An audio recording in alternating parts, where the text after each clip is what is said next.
It's my feel-good breakfast show.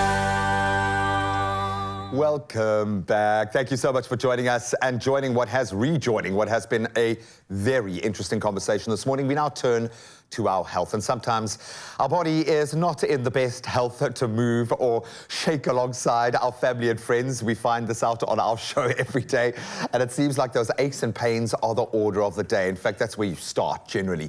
However, if you're looking for a combination of long-lasting relief and knowledge, then this discussion will gift you both. Come join our community, and here to discuss back pain generally is specialist orthopedic spinal surgeon, Dr. Resham Artwaru. Thank you so much for joining us, Doc.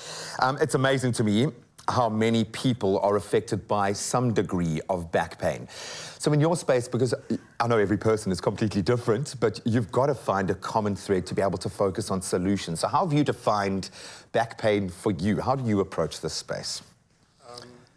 One has to be mindful that lower back pain is perhaps one of the commonest reasons that young adults between the age of maybe 20 to 40 would see a healthcare professional, perhaps sometimes even for the first time. Really? Yeah. What's important to understand is that the vast majority of lower back pain will run a self-limiting benign course.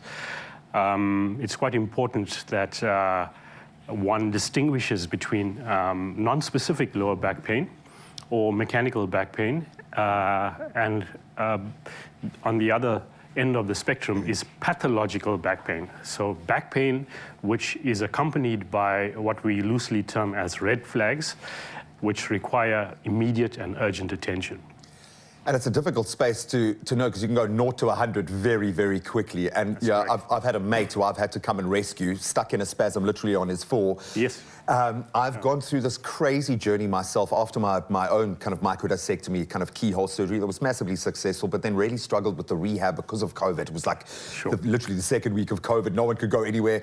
That has been the biggest issue, but the battle has been waged in my mind and it's been waged in my body. Yes. And it's a difficult thing to know where to begin in that sense. So maybe let's start with the root causes of what's hammering that lower back and back pain in general. What are the main culprits here? Why is it so prevalent? Well, we have to, I did mention earlier that between 20 to 40 year age group is where this condition is quite prevalent. This is an active section of the population, both physically and economically. There are high degrees of stresses placed on that group of patients. The commonest cause of lower back pain is usually activity related.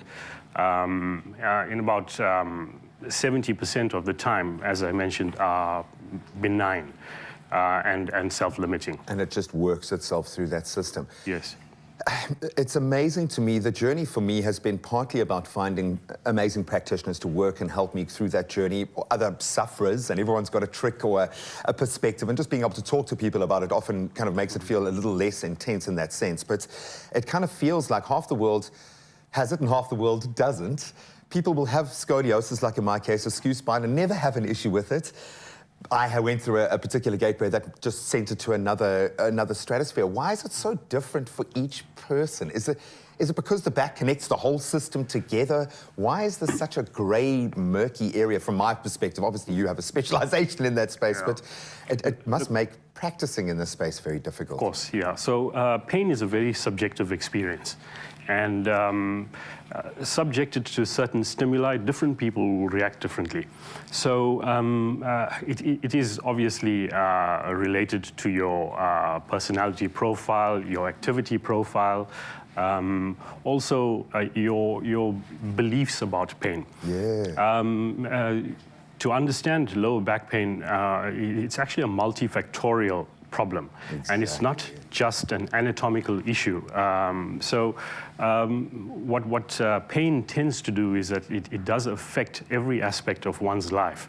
It can affect the way you function, it can affect your mood, it can affect your occupation, and lower back pain has caused a lot of time off work, and it's fallout quite is an massive. expensive Yeah. illness. So the focus of our management is to try and get people back into their lifestyle and get back to work as soon as possible. So manage the it fallout. might be, almost like a paradox, but movement is what we encourage. Movement. Thank you for saying that.